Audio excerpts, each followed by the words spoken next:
अंजनगाव सुरजी शहरातील टाकरखेडा नाका ते व्यंकटेश टॉकीज कडे जाणारा मुख्य रस्ता अत्यंत खराब झाला आहे। बारामही या रस्त्याची दुरावस्था या नागरिकांना त्रासदायक ठरत असते। पावसाळ्यात तर मात्र या रस्त्यातून जायचे कसे असा प्रश्न विद्यार्थ्यांसह या भागातील नागरिकांना पडतो। या रस्त्यात अत्यंत चिखल आणि खड्डे झाल्यामुळे नागरिकांना सतत त्रास सहन करावा लागतो।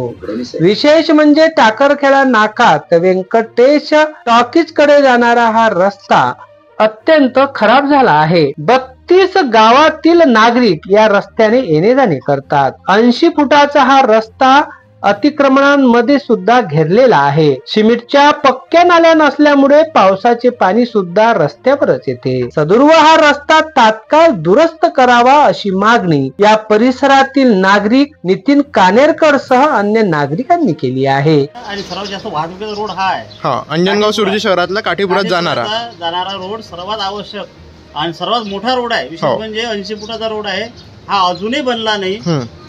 आणि पाहून घ्या तुम्ही, एवढे गड्डे आहेत, एवढं पाणी थांबते।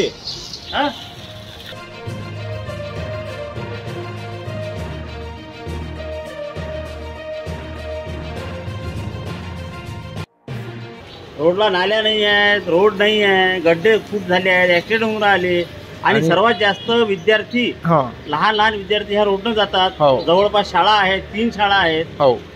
आणि ह्या शाळेच्या मुख्य बाजारपेठ पण जाणारी रस्ता आहे, शाळा मेन आहेत। आणि लहान लेकरांचा म्हणजे ऍक्सिडेंट वगैरे ह्या रोडनं होतातच। नितीन भाऊ, तुम्ही ते डीपी रोड बद्दल काहीतरी वक्तव्य केलं, तो डीपी रोड आहे एक पंचायत समिती जवळचा। त्या रोडवर एकही डीपी नाही, त्याला डीपी रोड म्हटलं जाते। आणि त्या रोडचं कामही झालंय। आणि ह्या रोडवर 4-5 डीपी आहेत, तरी ह्या रोडचं काम आणखी झालं नाही। आणि रोड म्हणजे ह्या रोडला सब रोड एवढे आहेत काय की ह्या रोड सर्वात आवश्यक आहे बनणं अंजनगावातला। आणि ह्या रोडला कमीत कमी 10 ते 15 खेडे अटॅच आहेत। अच्छा, जयेंद्र गाडगे, अध्ययन समाचार लाईव्ह, अंजनगाव सुरजी।